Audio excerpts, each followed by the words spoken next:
성령과 같은 분이 아니면 좋겠다 싶어서 이분을 모셨는데, 창립 예배 때 이분이 제게 이렇게 말씀을 주셨습니다. 저는 이 교회가, 이 하나님의 교회가 이 세상의 많은 교회 중에 하나의 교회가 아니라 유일하게 하나밖에 없는 교회가 되기를 정말로 간절히 바란다, 이러셨어요. 아마도 그때 그 얘기가 오늘 제가 바로 그 교회라는 책을 쓰게 되었던 단초가 되지 않았을까. 그리고 남들과 좀 다르게 살고 싶어하는 간절한 욕구가 제 안에 계속 있었다고 생각합니다. 저는 현상을, 똑같은 것을 똑같이 가는 것을 좀 거부할 수 있는 그런 믿음의 결단과 용기가 있어야 되지 않을까, 이런 생각을 갖고 있는 목사 중에 하나입니다. 여러분, 자기만의 스타일을 만들어 보자는 거죠.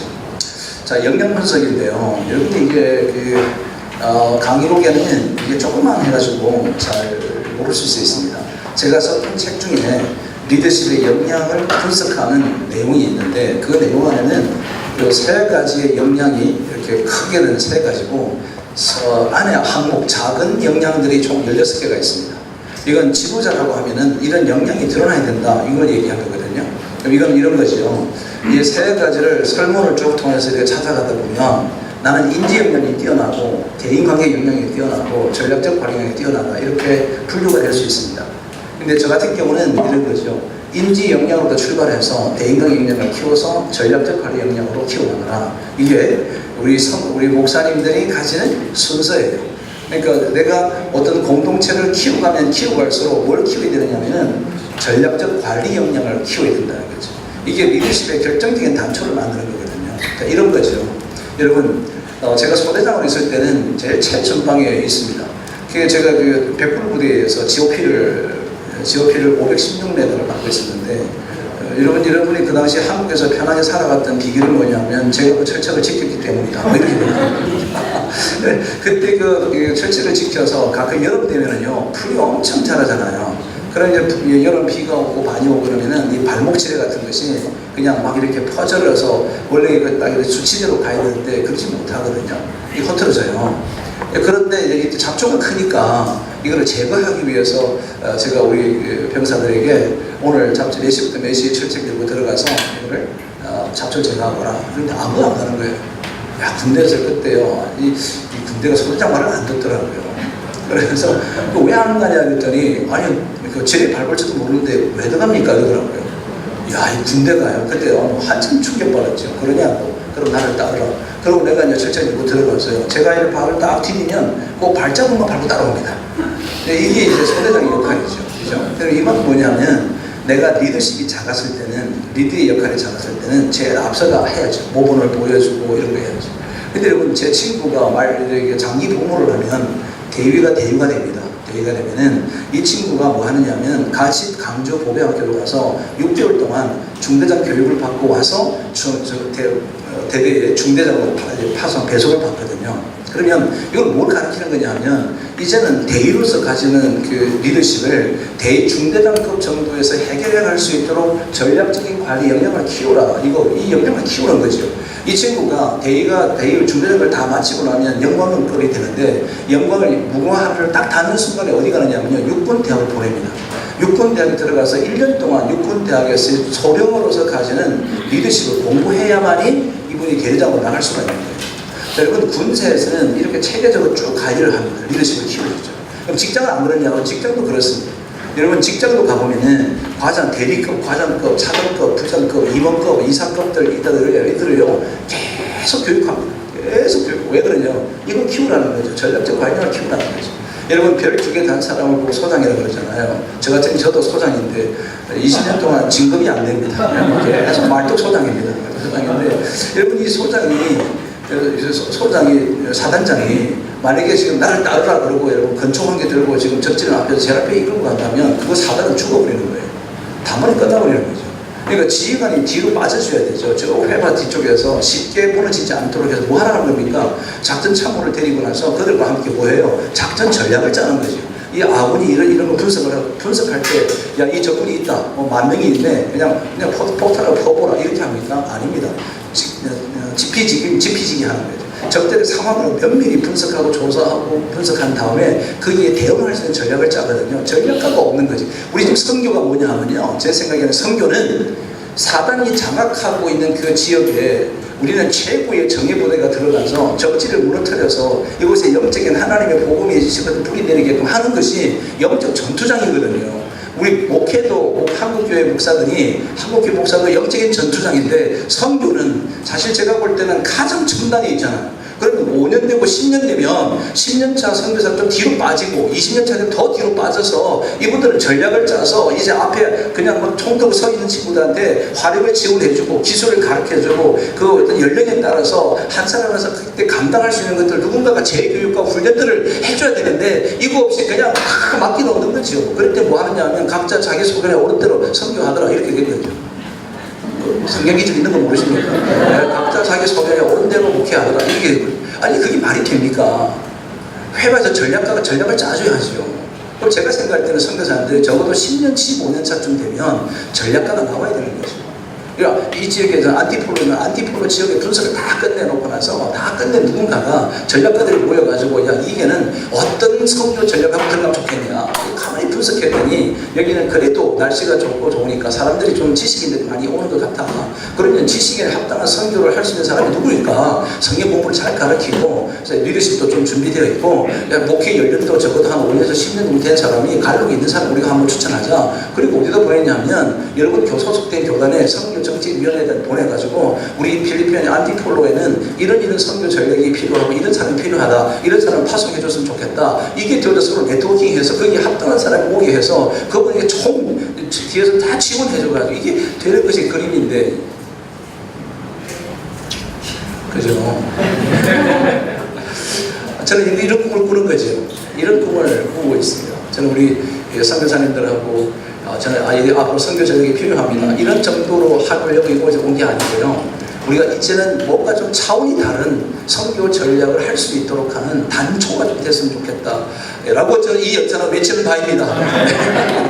네, 제발 그렇게 해야 되지 않냐. 그걸 보고 우리는 전략적 선교라고 합니다. 전략적으로 하자는 거죠. 제가 미국에서 처치 플랜팅 강의를 듣는데 피트 와드런 교수께서 뭐라고 얘기하느냐면은 지금 교회 개척은 전략적으로 해야 된다 이런 거죠. 그래서 이 침례교는 미국에서의 침례교는 교회를 세울 때 어떻게 세우느냐면은 자 뭐 여기 동네가 하나 생기네. 여러분 여기 와서 누가 목회할 사람 우리 몇 개 교회가 컨소시엄을 구성해서 여기 목사를 좀 도와줘서 그 교회를 잘하러 가자 이렇게 안 합니다. 총회 전체 보고에서 뭐 만드느냐면 2018년도에 하나님의 교회가 세워졌으면 좋겠다는 것을 전략적인 전체 도시, 전체 미국 전역을 분석합니다. 분석해서 신도시 계획이나 이곳에 사람이 이주하는 계획이나 이런 것들을 면밀히 분석을 다 한 다음에 이 지역에는 어떤 목회자가 필요하다. 그리고 이 모임 필요한 사람들을 강구를 내는 거예요. 공고를 내기를 이 지역에 교회 개척하는데 다음과 같은 사람들이 왔으면 좋겠다. 그걸 보고 지원하는 사람 중에 컨설팅 합니다. 컨설팅. 공식적인 컨설팅은 아닌데 인터뷰 쭉 해서 합당하다 그러면요 전폭적으로 도와줘서 거기 교회가 세워질 수 있도록 돕는 거죠. 그래서 미국에서는 침례교가 가장 활발하게 교회가 정착되고 성장하게 되는 배경 중에 하나가 그건데 이거를요 우리 지금 정책, 선교 정책을 세우는 분들이나 교회 개척을 하는 분들이 다 알고 있거든요. 근데 그걸 안 해요. 그럼 왜 안 하는지 저는 지금도 모르겠어요. 여러분 아십니까 혹시? 소장이 모르는 걸 내가 우리가 어떻게 압니까? 그럴 수 있는데 여러분 이게 사람이 목회 연륜이 커져갈수록 여기 있는 것처럼 왼쪽으로 시계 방향으로 인지 역량에서부터 쭉 이렇게 커야 되는 거죠. 우리 여기 오늘 보는 목사님들 보니까 참 좋으신 분들이 많으세요. 여러분 얼굴만 봐도 은혜가 되고 말 한마디에도 은혜가 넘치고 앉아있어도 표정 없이 앉아있어도 은혜가 되고 이러면 은혜가 되는데 여러분 이게 벌써 여러분 목회는요 자기 기질과 성격대로 하는 게 아닙니다. 목회는요 끊임없이 개발해서 주님이 쓰시기에 합당한 사람이 되는 거거든요. 그러니까 나는 내 기질이 이러니까 난 이렇게 할 거야. 그게 틀린 거죠. 여러분 만약에 그렇다면 이 땅에 여러분 그 장군들이 뭐 수도 없는 장군들이 생겼을 텐데 이들이 그냥 그렇게 끝났을까요? 아니요. 그들은 그 개발하는 거죠. 계속 훈련하고 또 개발하고 리더십을 키우고 리더십 키우죠. 이걸 우리가 해야 한다는 것입니다. 여러분 역량을 파악하라는 거죠. 그리고 역량을 계속 키우라. 적어도 10년 차 이상은 여기가 커야 합니다. 여기가 굉장히 큰 목회의 그림을 그리고 계셔야 되겠다는 것을 거듭 말씀을 드리겠습니다. 이제 둘째입니다. 둘째는 지역을 알아야 한다는 거죠. 여기 보면 단어가 하나 있는데 SPPD라고 합니다. 이 STPD는 다음과 같은 단어의 그 이니셜입니다. 여기서 여기 보통 경영에서는 STP를 합니다. STP.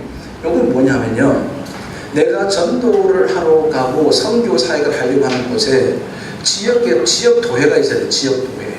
어디에 도대체 내 사람이 살고 뭐 하는 사람이 사는지, 남녀 성비는 어떤지, 학력 수준은 어떤지, 생활 수준은 어떻게 되어 있는지에 대한 데이터가 쭉 펼쳐져서 선교사님들 사무실에 가면은 이 여러분이 지금 선교 대상을 하고 있는 지역에 대한 백데이터들이 쫙 펼쳐져 있어야 되는 거예요.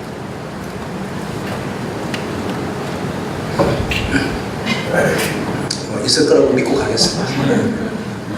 이걸 안 하고요. 이걸 안 하고 선교를 하시는 분들을 보면, 야, 이건 기적이다. 역시 하나님은 살아계시다. 이런 거 하고 싶지 않고 그냥 뭐 무대보러 가서 한번 하는 거니까, 되니까. 그러니까 그런 걸 보고 배우니까 선배 찾아가 선교에서 이렇게 했다더라고요. 선배 뭐 선교 어떻게 해야 됩니까? 하니까 믿음으로 그냥 가라. 뭐 이런 거 하잖아요. 그래서 믿음으로 처음 이렇게 움직이는 분들이 많이 계신데, 이제 여러분, 하나님 우리에게 감성과 지성과 오성과 이성을 주셨습니다. 그 위에 영성을 주셨으니까 우리는 이성을 총망라해서 어떤 일을 맡겨주신 이 사명을 감당할 때 충분한 시계적 접근을 할 수 있어야 된다는 거죠. 그게 이 도구가 이 네 가지입니다. 네 가지. 한번 볼까요? 네, 실제로. 저는 이제 우리 선교 전략을 할 때 40년, 우리 필리핀의 선교 전략 40년이 됐다고요. 여러분, 지금보다 조금 10년 전 내 선교 전략이 도대체 뭐냐. 자, 이거는 여러분, 우리 선교 협의회에서 매년 뭘 해줘야 되느냐면 2018년도에 우리 필리핀 선교에 대한 방향은 이렇게 갔으면 좋겠다. 왜 그렇게 가려고 하는가, 빅데이터를 쭉 분석해서 선교 방향을 제시하는 거죠. 이걸 어떻게 하면 되느냐, how to도 연구해서 발표하는 거죠.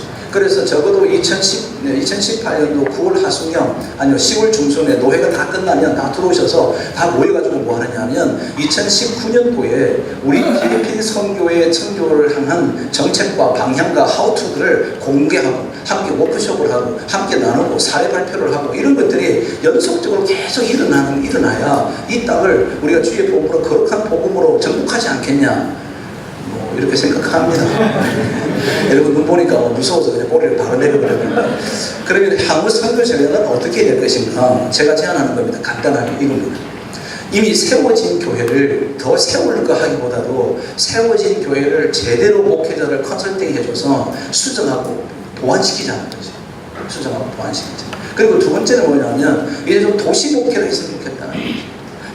이렇게 내 도시 목회하지 선교하지 않습니까? 그랬더니 일본 언어가 안 돼서 그런가. 언어가 안 되면 어떻습니까? 외국인이 언어를 잘해야 됩니까? 기본을 못한다고 알고 있거든요. 그럼에도 불구하고 복음을 전하려고 막 애를 쓰면요, 그 사람이 긍휼한 마음을 갖고 따라온다고. 야, 이 양반이 뭐 하려고 그러네. 그렇게 따라오는 거지. 뭐 그러면서 배우고 익히고 이러면서 해야 되는데 우리는 아예 그걸 먹고 다 숨어버리지. 어디 가서 어디 다 꼴짝이 숨어버리는 거지. 그리고 이제 그러면서 거기에 있는 성도들에게 자꾸 접근하는 거예요. 이제 이러지 말자. 40년의 역사가 있으면 최초에 우리가 복음의 씨앗을 보냈던 사람들이 지금 나이가 다 50대라고요. 10년 전이면은 지금 그들의 나이가 17, 18이다. 그럼 대학생들이 일어나 청년이 되고 말이죠.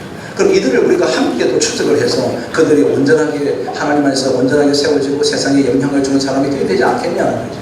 여러분, 저는 어떻게 생각하느냐 하면 한국교회 선교사님들이 선교지에 들어가서 제일 많이 한 게 뭐냐면 지도자를 세우는 일을 하셨습니다. 물론 지도자를 통해서 교회가 세워지는 것은 분명합니다. 분명한데 저는 그것보다 더 큰 것이 뭐냐면은 그 세상을 바꿀 수 있는 사람들을 많이 길러내서 세상으로 보내야 되는 거거든요.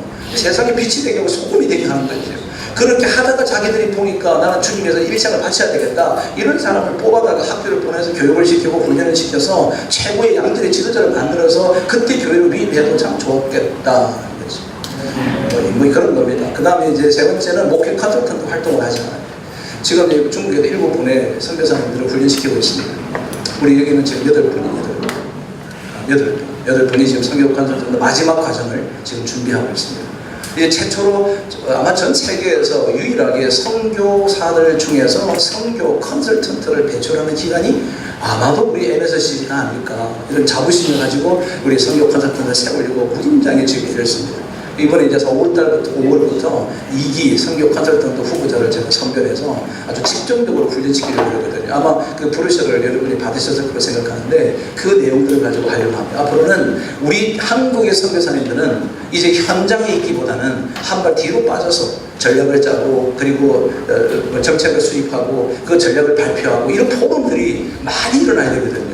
우리 필리핀 선교의 내년도의 정책은 이거다. 이 방향으로 가보자. 왜 그렇게 할 수밖에 없는가? 빅데이터 찾아놓고 발표하고 하고 이걸 공유해내고 이렇게 하는 정말 좀 어느 정도 이 논리와 이론이 걸맞는 그런 어떤 사역들이 되어야 되지 않을까 사료되는 바입니다. 그렇죠. 자, 세그멘테이션이 뭐냐 하면요. 김해 씨를 이제 제가 분류를 했는데 여러분 제가 이게 보십시오.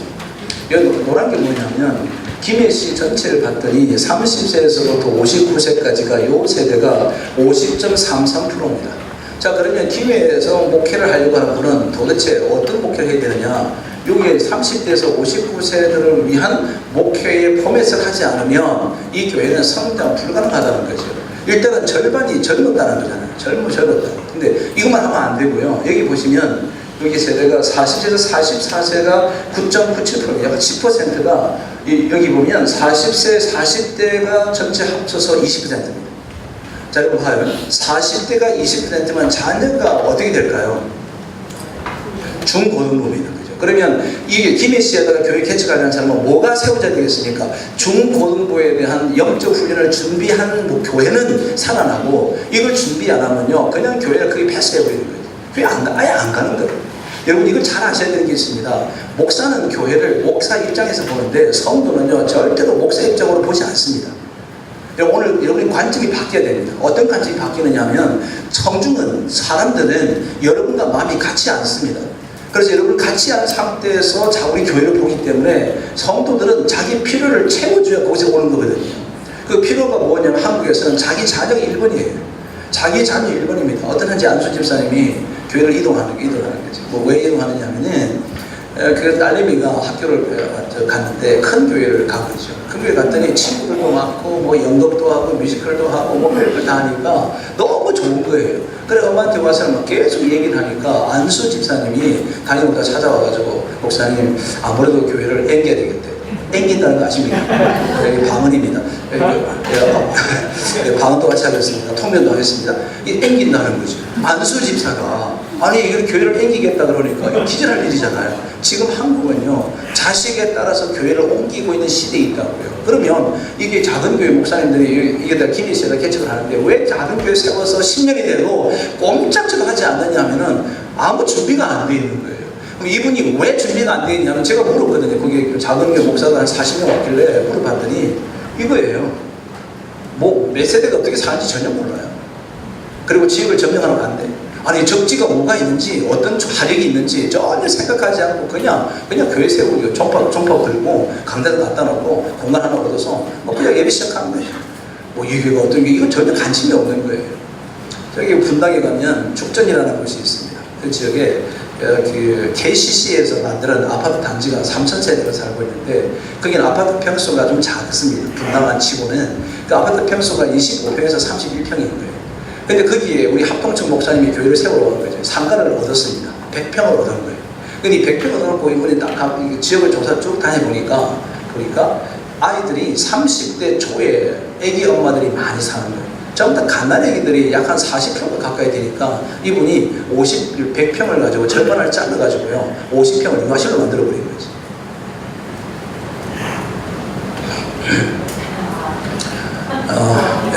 일단은 목회자는 아멘은 포기했고 그러고 이제 두 번째 하는 방법이 뭐냐면 고개를 끄덕끄덕 하는 거죠. 네, 고맙습니다.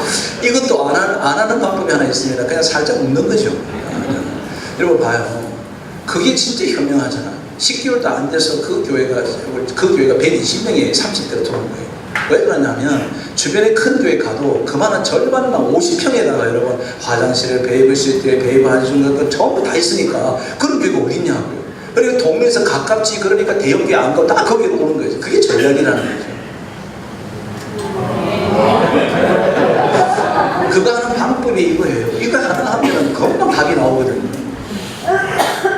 두 번째, 이걸 보면 지금 여기 연료포도에 대한 도표입니다. 인구추이도 역시 이 남자들이 몇 명이 있고 여자가 몇 명이 있고 이런 걸 얘기하는 거죠.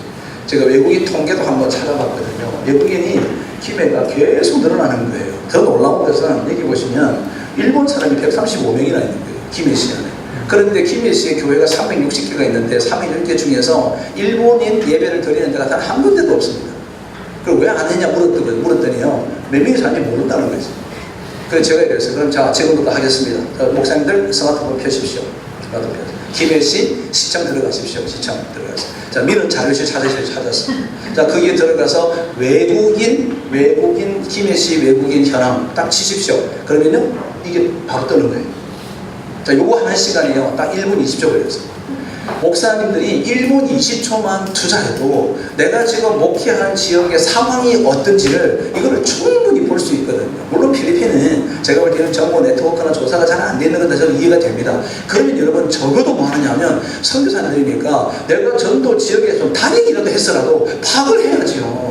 도대체 이 집안에 3명 있는 자녀가 있는 집은 도대체 몇 명이냐. 이 생활 수준이 내가 가늠할 수 있잖아요. 500불이구나. 여기 국민소득이 이랑 1000쯤 되네. 1000쯤 되는 사람들이 몇 세대가 있구나. 그럼 우리 1차 전략은 이번에는 2018년도는 1000불 정도 되는 소득층을 데리고 전도를 좀 해야 되겠다. 그럼 그 수준에 맞게끔 어떤 선교 전략을 세워서 접근해 가는 거지. 이런 걸 보고 전략이라고 하는 겁니다. 그렇게 하자는 겁니다. 여러분 이 주택 정렬도 굉장히 중요하거든요. 왜 그런지 들어보십시오. 자, 여러분 아파트에 사는 사람들이 어떤 교회를 갈 거냐. 김해만 보고 어떤 교회 가겠어요? 중대형교회. 그런데 김해를 봤더니 아파트에 살고 있는 사람 세대수가 11만 3,204세대가 있다는 거죠. 그러니까 거의 대부분이 도시형 중심으로 아파트에 살고 있다는 거죠. 그럼 이 사람들은요, 아파트에 사는 사람들은 자, 일단 뭐가 있습니까? 자가용이 있는 거예요. 자가용이 있겠죠, 그죠? 요즘은 조금 나은 사람들은요, 뭐 차는 2대 있습니다. 남편 차, 아내 차. 그러다가 50대가 좀 넘잖아요. 자면 3대 있습니다. 아들 차, 엄마 차, 아빠 차. 그거 별로 어렵지가 않아요, 한국에서. 왜냐하면 여러분 폭스바겐 골프 같은 거는 3,200만, 2,800만 원 정도 해서 사버려요. 그것도 2,000만 원 다 줄 필요가 하나도 없어. 선수도 없어. 한 달에 45만 원 그냥 쭉 써라. 그리고 3년 되면 세 장 바꿔줄게. 이게 지금 한국의 리스 제도거든요. 그러니까 아이들이 20대 아이들도 직장을 딱 들어가면 차부터 바꿔요. 뭐 바꾸냐면 아반떼는 안 타요. 또 그냥 바로 저거 사요. 그냥 외제차 타버려요. 자, 외제차 타고 어느 교회 가야 됩니까?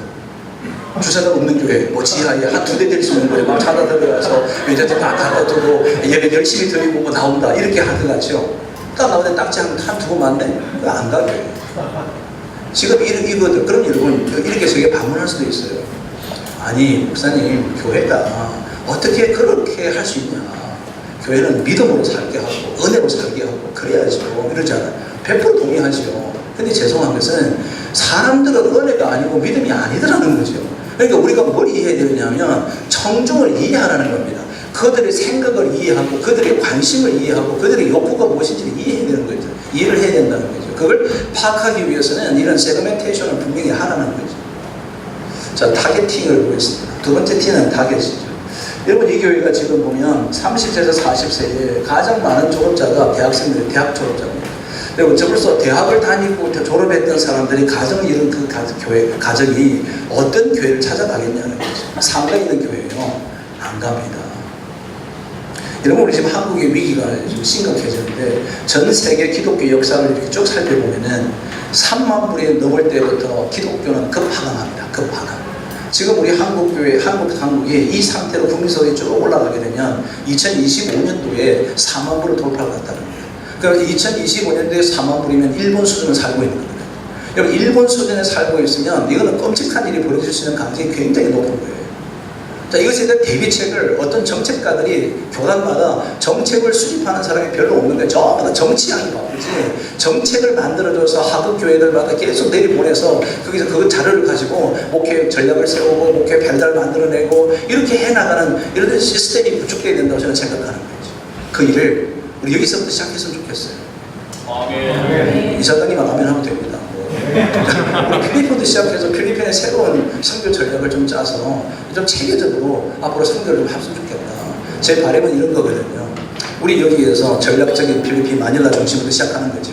그래서 우리 이번 2019년도에는 이 지역에서 몇 개, 이 지역에서 몇 개 우리 선교사가 필요한 겁니다.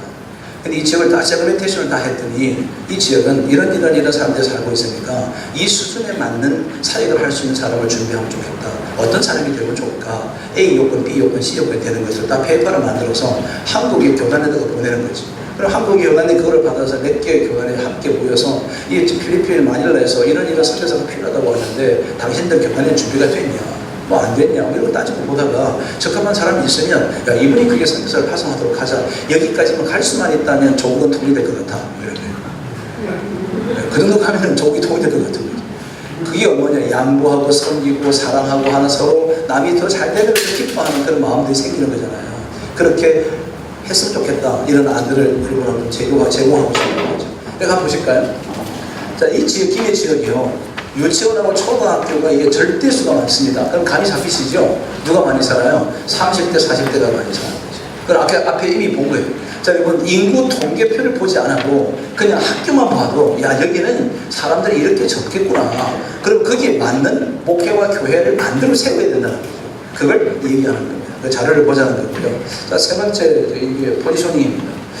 여러분, 이 포지셔닝 이야기를 좀 잠깐 하겠습니다. 이거 우리 선교 전략에 밀접한 관련이 있는 겁니다. 여러분 다 알만한 교회죠? 네, 여기 보시면은요, 여기가 이제 복정 사거리입니다. 그래서 여기서 선한복자교회가 있고요. 쭉 내려오면 김상봉 목사님의 세운 할렐루야 교회. 여기 이 할렐루야 교회는 수영장이 있습니다. 아시죠? 교회가 수영장 왜 만들었을까요? 이걸 보고 그 소강성 목사께서도 수영장을 만들었거든요. 우리 담임 목사님이 우리 여자 성도들 오면은 비키니 입혀놓고 뭐 그거 보려고 수영장 만들었겠어요? 이게 뭐 지역과 동화하겠다는 거죠. 그래서 지역을 섬기는 프로젝트로 이 교회가 왔습니다. 그 길 건너편에 만나교회가 있고요. 또 길 건너편에 분당 우리 교회가 있습니다. 요 한참 떨어진 곳에 분당 한신교회가 있고, 그리고 길 건너편 이게 판교 고속도로인데 판교 보면 오른쪽에 왼쪽에 분당 우리들 교회가 있습니다. 고신적 교회가 정대동이라는 곳인데 여기 샘돌교회가 있고 바로 길 건너편에 여의도 순복의 제3성전이 있습니다. 거기로부터 약 한 4km 내려오면 지구촌 교회가 있습니다. 제가 볼까요? 제자훈련, 예배, 설교, 큐티, 선교, 기도, 셀. 대형교회도 특징이 있습니다. 이게 브랜드라는 거예요. 특징이 있어서 대형교회가 세워졌다. 여러분 이걸 아셔야 된다는 거예요. 대형교회는 그냥 대형교회가 아니다는 거예요. 그 대형교회 가운데도 뭐가 있느냐면 그 안에 그 교회가 특징적으로 하고 있는 핵심적인 사역이 있다는 거예요. 그러면 담임 목사는 거기 목숨을 거는 거죠. 이 지구촌 교회 아시겠지만 이동호 목사님께서 교회가 이제 2개가 되고 뭐 수지도 있고 성계교 성전이 있을 때 이기 전에 정대동에서 지하예고 교회에 있을 때입니다. 이분이 이제 스태프들을 불러다 놓고 1년 동안 이제 연구소를 세운 거예요. 연구소를 세워서 뭐 했냐면 전 세계를 다니면서 앞으로 교회는 무엇을 향해서 갔으면 좋은지를 데이터로 분석하기를 이제 오더를 한 거죠. 그때 그 교육 목사님이 트리니티에서 공부하고 왔던 양반이 이분이 이제 세계 굴지에 좀 유명한 교회 큰 교회들을 쭉 리서치를 하고 1년 만에 딱 내어놓은 게 뭐냐면 지구촌 교회는 설교 중심적 교회였습니다. 그 당시. 근데 이분이 딱 내놓은 자료가 뭐냐면 미래는 셀입니다. 이렇게 자료를 컨설팅을 한 거죠. 이 컨설팅 했던 자료가 셀이라서 이 교회가 말씀 중심에서 셀 중심으로 싹 바꾼 거예요. 자, 여러분 사역은 그냥 아무렇게나 저기가 셀한다고 또 셀하자 이게 아니라는 거예요. 그러니까 셀이 정말 통할 수 있는 것이 무엇인가. 물론 이동호 목사가 빠지면은 그만큼의 설교를 통해서 영향을 줄 수 있는 사람이 없기 때문에 자구책이 무엇인가를 고민할 수밖에 없었지만 그럼에도 불구하고 그 연구와 저런 상황 이런 상황을 일반조사 또 특수조사 지역조사 미래조사를 다 통틀어서 우리가 어떻게 교회를 갔으면 좋겠는지 결정하는 거예요. 자, 여러분 여기 사진을 보시면은 여기 갈비 정원입니다. 이분 이 갈비 정원한테 미안하게 죽겠는데 뭐 제가 강의할 때마다 이거 쓰거든요, 사실. 이거 쓰는 이유가 있습니다. 여러분, 이게요, 교회였습니다, 교회. 여러분, 여기가 벽이 막혀졌잖아요. 여기에요, 이 담임 목사님이 그 수입 나무를 원자재를 갖다 해서 계단을 밟고 올라가는 거죠. 여기는 이 교회를 그간지 지나갈 때 저도 들어가 봤는데 정말 잘 만들었습니다.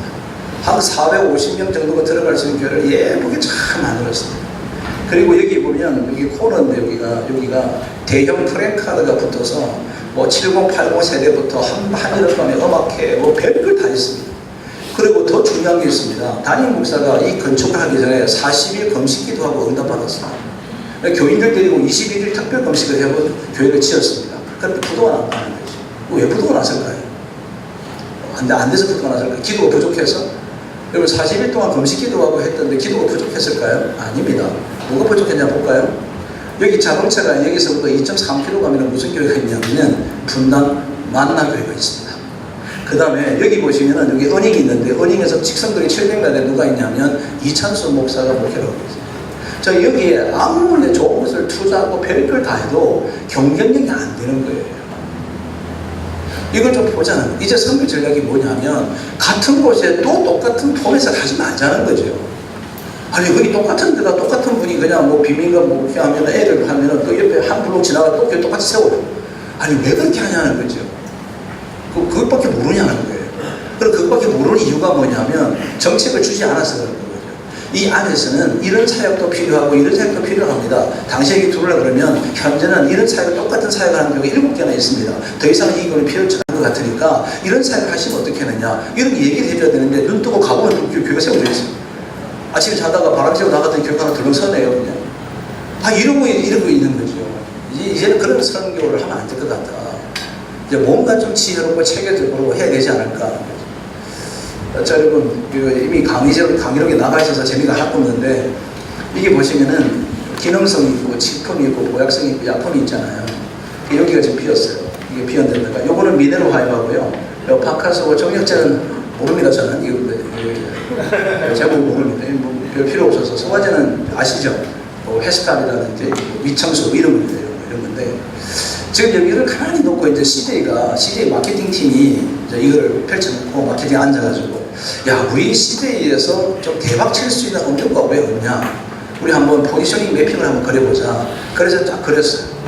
그래봤더니 이렇게 이제 포지셔닝이 된 거죠. 그래서 여기가 비었더라는 거죠. 자, 치료가 되면서도 식품이 될 수 있는 게 뭐냐? 여러분 식품이 돼야 마켓에서 팔 수 있거든요. 안 그러면 약국에 가야 돼요. 치료되는 약국에 가야 되거든요. 그러니까 식품이면서 약이 될 수 있는 게 도대체 뭘 하면 좋겠냐 연구를 하자 그랬더니 이제 마케팅 팀들이 다 둘러앉아가지고 계속 이제 브레인스토밍 하는 거죠. 그래서 했더니 어디 결론 나냐면 우리나라가 전 세계 1위를 달리고 있는 두 가지가 있습니다. 이제 10년 이상 랭킹 1위. 교통사고하고 그 다음에 이제 음주가 인구 대비 1위거든요. 그런데 여러분 교통사고는 어떻게 할 길이 없는데 음주에 대해서는 이것을 해소시킬 수 있는 길이 해장국 먹는 거 말고는 다른 대안이 없었던 거예요. 그래서 이 콩나물에서 추출을 해가지고 CJ가 뭐 했냐면 여기다가 이제 이거다 하나 하자. 그런 어떤 게 컨디션이었어요. 요즘 이 컨디션이요. 여성을 위한 컨디션, 수험생을 위한 컨디션, 조금 있으면 선교사를 건져 나올 것 같아. 혼미한 선교사들에게 한 개 먹여놓고 그냥 막 해버리는 거죠. 뭐 이런 것도 개발하지 않을까, 뭐 이렇게 웃으면서 했습니다만, 이게 포지션이, 그럼 여러분, 선교 전략이 뭐냐면, 지역을 분석하는 거죠. 이미, 이런 사역을 하는 교회가 있구나. 그렇다면 우리는 굳이 이것을 하지 말자. 이런 사역을 하면 어떨까? 이걸 정책적으로, 전략적으로 협의체에서 이걸 협의해 가져야 되는 거죠. 이게 그 교회, 한 교회를 제가 컨설팅 했던 자료입니다. 이렇게 하는 거라는 거죠. 자, 세 번째는 미래를 알아야 되겠습니다. 미래를 왜 알아야 되느냐? 여러분, 우리 지금 우리 필리핀의 미래는 어떨지 제가 지금 조사를 하지 않았거든요. 그러니까 이제 또 조사할 기회가 이제 주어지게 되면 제가 필리핀에 깊이 들어가서 이제 일반 조사, 지역 조사, 환경 조사, 정치, 경제, 사회, 문화 이런 것들 전반적인 이제 분석을 좀 합니다. 그럼 이제 가금 어떻고 비포, 나우, 애프터 어떻게 될 것인가 이런 조사표를 만들 건데 여러분 미래의 답을 볼 수 있다. 이 책입니다. 책 이름인데 여러분 미래를 모르면 전략이 안 나옵니다. 그러니까 우리가 앞으로 필리핀이 어떻게 될 것인지에 대한 미래적 통찰력을 갖고 접근해야 된다는 거죠.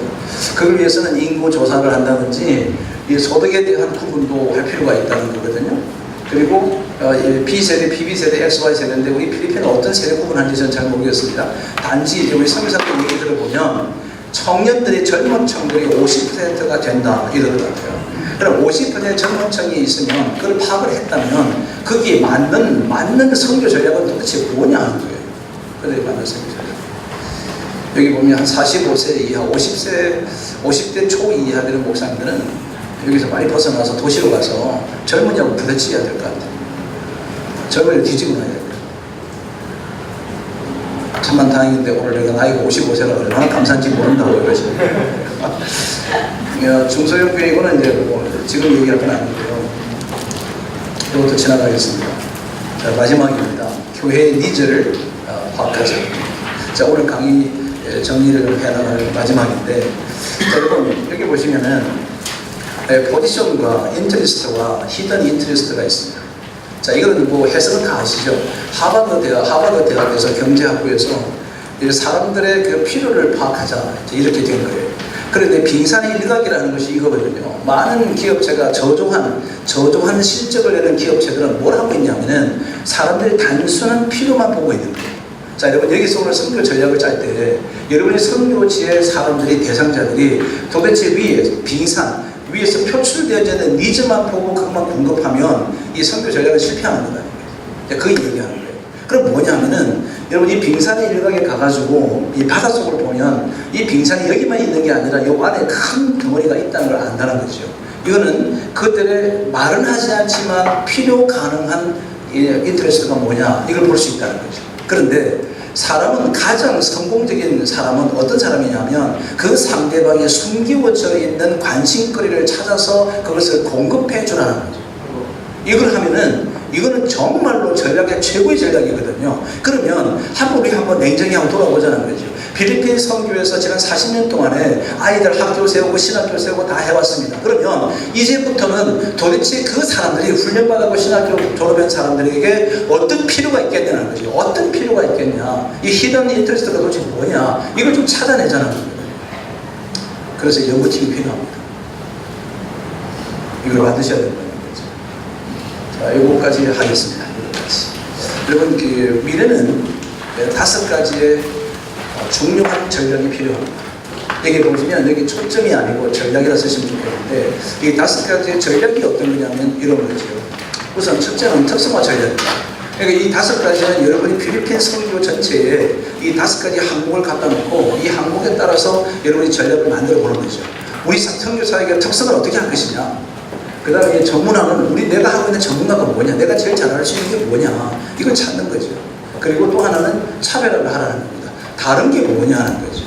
다른 게 뭐냐. 이건 여러분 이 차별화는 우리 하버드의 우리 교수 한국분인데 교수님 한 분 여자 교수님이 30이 안 된 상태에서 교수가 됐어요. 하버드 한국인이. 이분이 책을 썼는데 그 책이 디플로마트였습니다. 그래서 베스트셀러가 됐거든 그 당시에.